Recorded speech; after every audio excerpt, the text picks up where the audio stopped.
Dalam hadis yang sahih yang diriwayatkan oleh Imam Bukhari dan Muslim, nanti akan ada doa ala abwabi jahannam, dai-dai yang berada di tepi jurang jahannam. Man ajabahum qadhafuhu fiha.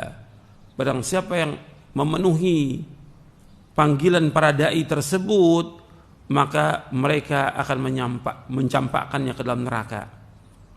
Jadi Nabi SAW sudah menyebutkan nanti akan ada dai-dai yang berada di tepi jurang jahannam, yang mengajak manusia kepada kesyirikan, mengajak manusia kepada kekufuran, mengajak manusia ke neraka.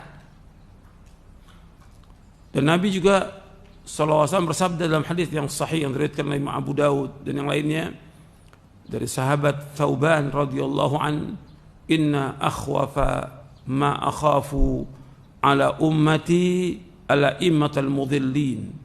Sesungguhnya yang paling aku takuti atas umatku imam-imam yang menyesatkan, tokoh-tokoh yang menyesatkan, dai-dai yang menyesatkan. Nabi menyebutkan dengan kalimat a'immatal mudhillin, imam-imam yang menyesatkan.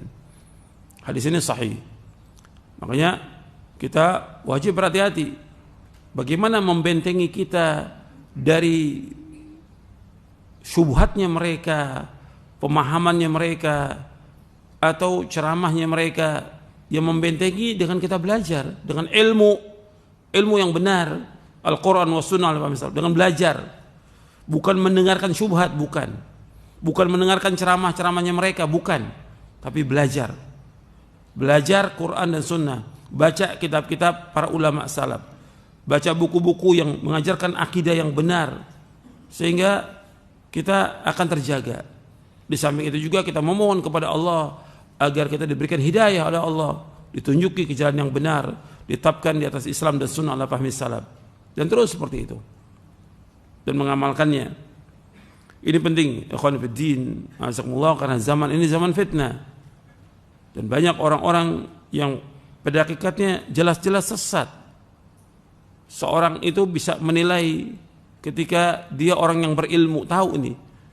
Sama seorang dokter menilai dokter ini enggak benar, ya dokter juga yang nilai. Seorang ahli teknik dia enggak benar, dinilai oleh ahli teknik yang lain. Begitu juga ketika kita melihat dai-dai itu sesat, ya tentu yang menentukan itu para dai. Artinya orang berilmu yang paham tentang Quran dan Sunnah. Ini orang sudah menyimpang dari jalan yang lurus, dan ini berbahaya buat umat Islam. Makanya kita wajib hati-hati. Dengan apa? Dengan belajar. Antum sibukkan dengan belajar, sibukkan dengan ilmu, sibukkan dengan membaca kitab-kitab para ulama, sibukkan dengan membaca buku-buku yang bermanfaat. Itu yang paling penting. Dan kemudian mengamalkan.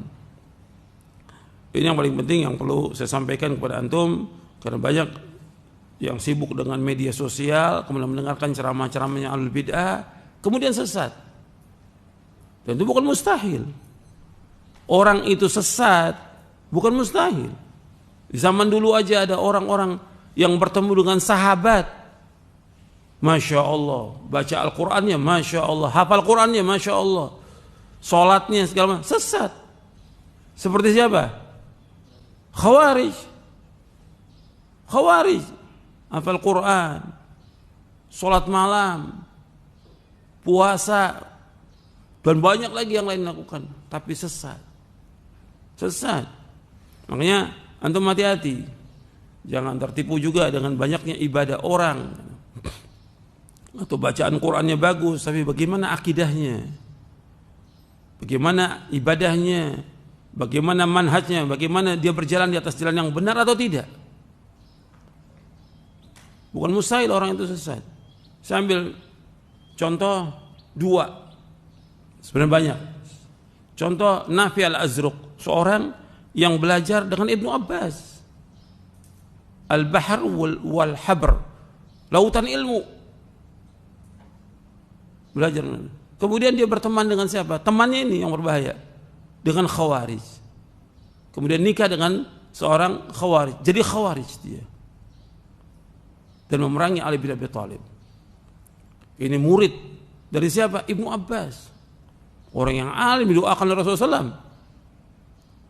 Tapi karena kemudian dia berteman dengan orang yang sesat, jadi sesat dia. Ada satu lagi, seorang yang ahli baca Al-Quran. Masya Allah, luar biasa baca Al-Qurannya. Sampai Umar bin Khattab radhiyallahu an, ketika Amr bin As menaklukkan Mesir, kata Umar kepada Amr bin As, buatkan dia rumah dekat dengan masjid untuk mengajarkan kaum muslimin Al-Quran. Dibuatkan rumah dekat masjid di Mesir. Namanya orang ini Abdurrahman bin Muljam Al-Muradi. Kemudian bagaimana? Kemudian dia berteman juga dengan Khawarij. Akhirnya orang yang ahli baca Al-Quran, ahli ibadah, kemudian dia membunuh Ali bin Abi Thalib radhiyallahu anhu. Dia awal hidupnya Masya Allah hafal Quran. Kata Al-Hafidh Ibnu Hajar Asqalani, wa khutima bisyarrin. Kemudian ditutup kehidupannya dengan apa? Dengan kejelekan, su'ul khatimah.